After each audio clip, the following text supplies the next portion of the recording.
Assalamualaikum warahmatullahi wabarakatuh. Perkenalkan, saya Novanda Lutfi. Di sini saya akan sedikit menceritakan mengenai sejarah peradaban Islam pada masa dinasti Abbasiyah. Jadi, Bani Abbasiyah ini adalah pemerintahan Islam yang berdiri setelah dinasti Bani Umayyah hancur. Nama Abbasiyah diambil dari paman Nabi Muhammad SAW, yaitu Abbas bin Abdul Muthalib, sebagai penghormatan kepada beliau dari anak dan cucunya karena berhasil membangun pemerintahan Islam, yaitu Daulah Abbasiyah. Penggagas pertama berdirinya dinasti ini adalah Ali bin Abdullah bin Abbas bin Abdul Muthalib bin Abdi Manaf bin Hashim. Ia terkenal sebagai seorang yang loyal dan bersahabat dengan Bani Umayyah. Ia tidak menuntut apa-apa untuk dirinya sendiri, serta lebih gemar berzuhud dan beribadah. Nah, pemerintahan Bani Abbasiyah ini dinisbatkan kepada Al-Abbas, paman Rasulullah SAW. Pendiri sekaligus khalifah pertama dari Bani Abbasiyah adalah Abdul As-Saffah bin Muhammad bin Ali bin Abdullah bin Abbas bin Abdul Muthalib. As-Saffah yang artinya penumpah darah adalah julukan bagi khalifah pertama Abbasiyah ini. Dinasti Bani Abbasiyah yang didirikan pada tahun 130 Hijriah atau setara dengan 750 Masehi oleh Abdullah Abbas As-Saffah ini berlangsung sekitar 5 abad, yaitu sekitar 132 Hijriah sampai dengan 665 Hijriah atau 750 Masehi sampai dengan 1258 Masehi. Nah, sebelum berdirinya Daulah Abbasiyah, terdapat 3 poros utama yang merupakan pusat kegiatan antara satu dengan yang lainnya, mempunyai kedudukan tersendiri dalam memainkan peranannya untuk membangun kekuasaan dinasti Bani Abbasiyah.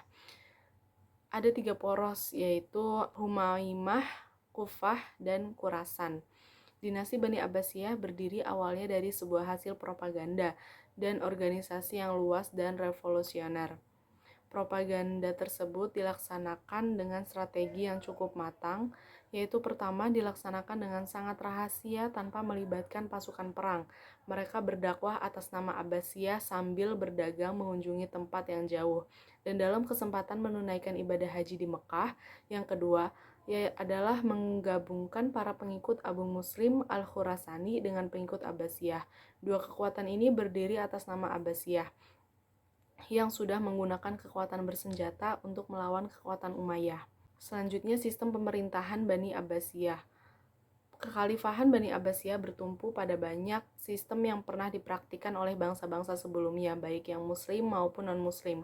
Dasar-dasar pemerintahan Bani Abbasiyah ditelakkan oleh khalifah pertama sekaligus pendirinya, yaitu Abul Al-Abbas As-Saffah dan Abu Ja'far Al-Mansur sebagai pembangun kekhalifahan dinasti Bani Abbasiyah. Dukungan bangsa Persia sangat terlihat jelas ketika Abbasiyah berdiri, yaitu dengan bergabungnya pemuda gagah berani dari Khurasan, yaitu Abu Muslim Al-Khurasani, dan wilayah operasional Bani Abbasiyah yang berada di bekas kerajaan Persia. Maka tidaklah mengherankan jika kekhalifahan Bani Abbasiyah mengambil nilai-nilai Persia dalam sistem pemerintahannya. Selanjutnya, politik Bani Abbasiyah. Politik yang dijalankan oleh Daulah Abbasiyah pertama yaitu para khalifah tetap dari turunan Arab murni, sementara para menteri, gubernur, panglima, dan pegawai lainnya banyak diangkat dari golongan Mawali dan Persia. Kota Baghdad sebagai ibu kota negara yang menjadi pusat kegiatan politik, ekonomi, sosial, dan kebudayaan. Ilmu pengetahuan dipandang sebagai sesuatu yang sangat penting dan mulia, kebebasan berpikir sebagai hak asasi manusia diakui sepenuhnya, dan para menteri turunan Persia diberi hak penuh dalam menjalankan pemerintahan sehingga mereka memegang peranan penting dalam membina tamadun Islam. Selanjutnya, politik yang dijalankan oleh Daulah Abbasiyah kedua, 3, dan 4. Pada periode kekuasaan 3 masa ini, kekuasaan politik mulai menurun, terutama pada politik sentral, karena negara-negara atau kerajaan-kerajaan kecil sudah tidak menghiraukan pemerintah pusat kecuali pengakuan secara politis saja, serta menurunnya kekuatan militer pusat. Selanjutnya munculnya kerajaan-kerajaan kecil yang memutus ikatan politik antara wilayah-wilayah Islam seperti di Andalusia, Afrika Utara, Mesir, Yaman, dan wilayah lainnya. Kota Baghdad bukan satu-satunya kota internasional. dan terbesar, sebab masing-masing kerajaan berlomba-lomba untuk mendirikan kota yang menyaingi Baghdad. Para khalifah berlomba-lomba memajukan ilmu pengetahuan lebih tinggi martabatnya dibandingkan pada abad sebelumnya. Berdasarkan pola pemerintahan dan perubahan politik, para sejarawan membagi kekuasaan masa pemerintahan Bani Abbasiyah menjadi 4 periode. Periode pertama berlangsung selama 97 tahun dan dipimpin oleh 9 orang khalifah. Periode ini disebut dengan periode keemasan Daulah Abbasiyah, bahkan dapat dikatakan sebagai periode keemasan Islam di dunia. Selanjutnya periode kedua. Periode ini berlangsung selama 99 tahun dan dipimpin oleh 13 khalifah. Periode ini dikatakan sebagai awal kelemahan dinasti Abbasiyah. Banyak daerah kecil yang berusaha melepaskan diri dan tidak mampu diatasi. Selanjutnya periode 3. Pada periode ini, Daulah Abbasiyah berada di bawah kekuasaan Bani Buwayhi, yaitu para penganut aliran Syiah yang berhasil mendirikan dinasti di sebelah barat Laut Iran. Ketika mereka bertambah besar, rakyat sepenuhnya dikuasai oleh mereka. Orang terkemuka di Baghdad mempersilahkan mereka ke Baghdad. Khalifah Al-Mustaqfi tidak bisa berbuat apa-apa. Pada periode keempat, periode ini berlangsung selama 164 tahun. Jika pada periode sebelumnya kekuasaan Abbasiyah berada di bawah kendali Bani Buwayhi, maka pada periode ini berada pada kekuasaan kaum Saljuk dari Turki. Saljuk adalah nama keluarga penguasa suku-suku Oghuz di Turki. Namun Saljuk adalah nama suku yang diambil sebagai penghormatan nenek moyang mereka bernama Saljuk bin Yakak. Dari keempat periode ini, dinasti Bani Abbasiyah melahirkan 37 orang khalifah. Banyak kemajuan yang telah diraih oleh dinasti ini berbagai bidang peradaban, ilmu pengetahuan, militer, ekonomi, sosial, dan sebagainya.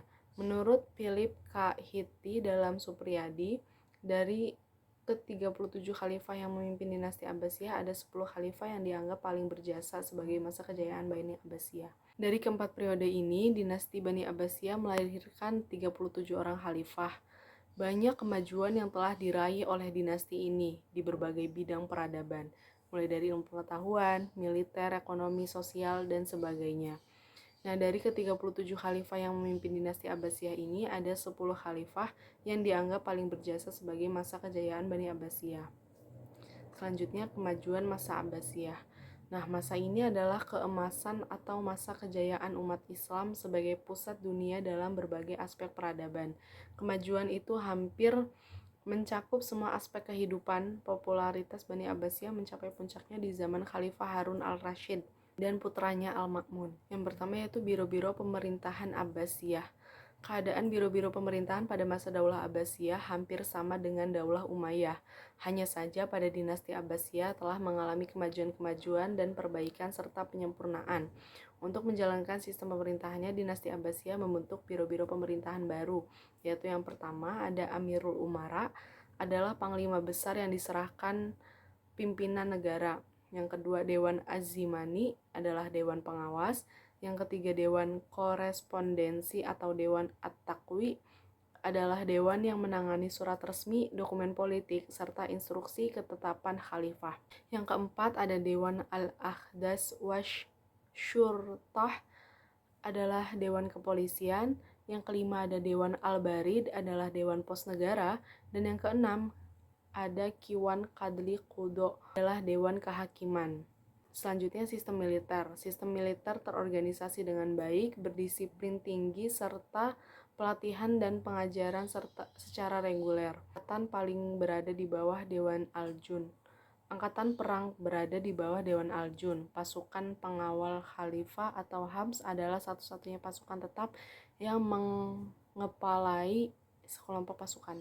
Selanjutnya, pada bidang perdagangan dan industri, dinasti Abbasiyah mementingkan perindustrian. Dinasti ini menyerukan kepada rakyat untuk membangun industri. Para pemerintah juga menggunakan sumber kekayaan negara dari hasil tambang untuk pembangunan industri. Ada beberapa kota yang terkenal sebagai pusat industri, yaitu ada kota Basrah, kota penghasil sabun dan gelas, kota Kaufah terkenal sebagai penghasil sutra, dan kota Damaskus, kota penghasil kemeja sutra. Segala upaya yang dilakukan oleh dinasti Abbasiyah untuk memajukan perdagangan, yaitu ada dibangun sumur-sumur dan tempat-tempat istirahat di jalan-jalan yang dilewati oleh khalifah dagang. dibangunkan armada-armada dagang, dan dibangunkan armada-armada untuk melindungi pantai-pantai negara dari serangan bajak laut. Nah, usaha-usaha tersebut sangat besar pengaruhnya dalam meningkatkan perdagangan dalam dan luar negeri.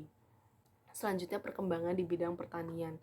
Bidang pertanian maju pesat pada awal pemerintahan dinasti Abbasiyah karena pusat pemerintahannya berada di daerah yang sangat subur. Pertanian merupakan sumber utama pemasukan negara dan pengolahan tanah hampir sepenuhnya dikerjakan oleh penduduk asli. Dalam usaha memajukan pertanian, pemerintah Abbasiyah melakukan usaha yaitu memperluas daerah-daerah pertanian di segenap wilayah negara dan membangun bendungan-bendungan dan menggali kanal-kanal lama sehingga tidak ada daerah pertanian yang tidak memiliki irigasi. Selanjutnya, pengembangan ilmu pada masa Abbasiyah. Perkembangan pada ilmu di bidang agama, yaitu ada ilmu tafsir.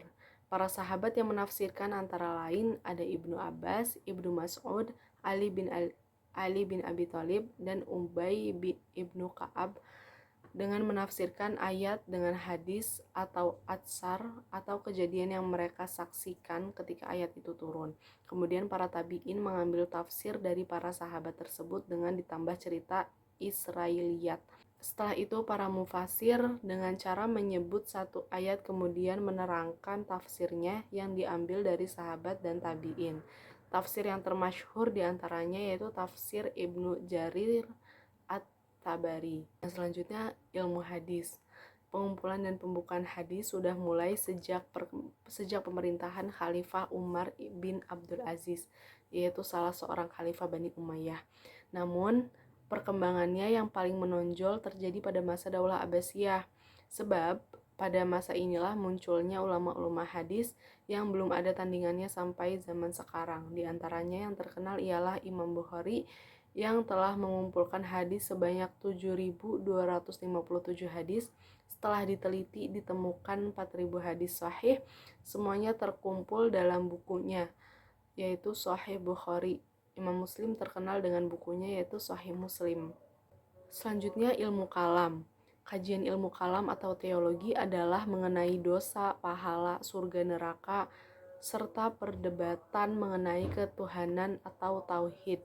Menghasilkan suatu ilmu yaitu ilmu kalam atau teologi. Di antara tokoh ilmu kalam adalah yaitu ada Imam Abul Hasan al-Asy'ari, Imam Abu Mansur al-Muturid, ini merupakan tokoh Asy'ariyah. Selanjutnya ada Wasil bin Atta, Abu Huzail al-Alaf, yaitu tokoh Mu'tazilah, dan Al-Jubai. Selanjutnya ilmu tasawuf. Ilmu tasawuf adalah salah satu ilmu yang tumbuh dan matang pada zaman Abbasiyah. Inti ajarannya tekun beribadah dengan menyerahkan diri sepenuhnya pada Allah Subhanahu wa taala, meninggalkan kesenangan dan perhiasan dunia serta bersunyi diri beribadah. Lahirnya ilmu tasawuf muncul di kalangan ulama antara lain Al-Qushairi, Syahabuddari, dan Imam Al-Ghazali. Selanjutnya ilmu bahasa. Nah, yang dimaksud dengan ilmu bahasa adalah nahwu, sarafi, ma'ani, bayan, bad'arud, kumus, dan insya. Ulama-ulama yang terkenal dalam ilmu bahasa yaitu ada Sibawaihi, Mu'az al-Harra, Al-Qasai, dan Abu Usman al-Mazini. Selanjutnya ilmu fikih. Pemuka ilmu fikih adalah Imam Malik, Imam Syafi'i, Imam Hambali, dan Imam Ahmad. Ini merupakan para imam mazhab. Selanjutnya perkembangan ilmu di bidang umum. Yang pertama ada ilmu filsafat. Bagi orang Arab, filsafat merupakan pengetahuan tentang kebenaran dalam arti yang sebenarnya, sejauh hal itu bisa difahami oleh pikiran manusia. Secara khusus, nuansa filsafat mereka berakar pada tradisi filsafat Yunani yang dimodifikasi dengan pemikiran para penduduk di wilayah taklukan, serta pengaruh-pengaruh timur lainnya yang disesuaikan dengan nilai-nilai Islam dan diungkapkan dalam bahasa Arab. Filosof pertama yaitu ada Al-Kindi atau Abu Yusuf Ibnu Ishaq. Selain itu ada beberapa tokoh lain seperti Ibnu Sina, Ibnu Majah, Ibnu Tufail, Al-Ghazali, dan Ibnu Rusyid. Selanjutnya ilmu kedokteran. Ilmu kedokteran ini telah ada sejak pemerintahan Daulah Umayyah. Terbukti dengan adanya sekolah tinggi kedokteran Yudisapur dan Haran yang merupakan peninggalan orang Syria. Pada masa Daulah Abbasiyah, perhatian khalifah semakin meningkat terhadap ilmu kedokteran dan mendorong para ulama untuk mendalami ilmu ini. Ilmuwan muslim dalam bidang ini antara lain yaitu Al-Hazan, ahli mata dengan karyanya Optics, dan Ibnu Sina dengan bukunya Kamfitib. Selanjutnya ilmu fisika dan matematika. Dalam bidang ilmuwan yang terkenal sampai sekarang seperti Al-Khawarizmi, Al-Farqani, dan Al-Biruni. Al-Khawarizmi dengan bukunya Al-Jabar dan Al-Muqabala yang merupakan buku pertama sesungguhnya ilmu pasti yang sistematis. Dari bukunya inilah berasal istilah aljabar dan logaritma dalam matematika. Bahkan kemajuan ilmu matematika yang dicapai pada masa ini telah menyumbangkan pemakaian angka-angka Arab dalam matematika. Selanjutnya ilmu astronomi. Ulama yang terkenal dalam bidang ini adalah Al-Furqan dengan bukunya Al-Harkat, Al-Samawat, Al-Jamawi, ilmu Al-Nujum, dan Al-Botani dengan bukunya Tahmid Al-Mustar, Li Makna, Al-Mamar, dan lain-lain. Selanjutnya dalam ilmu sejarah dan geografi. Dalam bidang sejarah, ulama yang terkenal itu Ibu Ishaq, Ibnu Hisham, Al-Waqidi, Ibnu Qutaibah, Al-Tabari, dan lainnya. Dalam bidang ilmu bumi atau geografi, ulama yang terkenal yaitu ada Al-Yaqubi dengan karyanya Al-Buldan, Ibnu Kharzabah dengan bukunya Al-Mawalik dan lain-lain. Selanjutnya yaitu ada sebab-sebab kemunduran dinasti Bani Abbasiyah. Terdapat beberapa faktor penyebab dari kemunduran dinasti Abbasiyah, yaitu faktor internal dan faktor eksternal. Faktor internalnya yaitu yang pertama, kemewahan hidup di kalangan penguasa. Kemajuan besar yang dicapai dinasti Bani Abbasiyah pada periode pertama telah mendorong para penguasa untuk hidup mewah, bahkan cenderung mencolok. Setiap khalifah cenderung ingin lebih hidup mewah daripada pendahulunya. Selanjutnya, yang kedua, perebutan kekuasaan antara keluarga Bani Abbasiyah. Perebutan kekuasaan ini dimulai sejak masa Al-Ma'mun dan Al-Amin. Setelah Al-Mutawakkil wafat, pergantian khalifah pada periode kedua Abbasiyah, hanya 4 orang khalifah yang wafat dengan wajar. Selanjutnya, konflik keagamaan. Pengikut Muawiyah, Syiah, dan Khawarij, ketiga kelompok ini senantiasa berebut pengaruh. Nah, selanjutnya itu ada faktor eksternalnya. Pertama, ada banyaknya pemberontakan. Banyaknya daerah yang tidak dikuasai oleh khalifah akibat kebijakan yang lebih menekankan pada pembinaan peradaban dan kebudayaan Islam. Secara real, daerah-daerah itu berada di bawah kekuasaan gubernur-gubernur yang bersangkutan. Akibatnya, provinsi-provinsi tersebut banyak yang melepaskan diri dari genggaman kekuasaan Bani Abbas. Yang kedua yaitu dominasi bangsa Turki.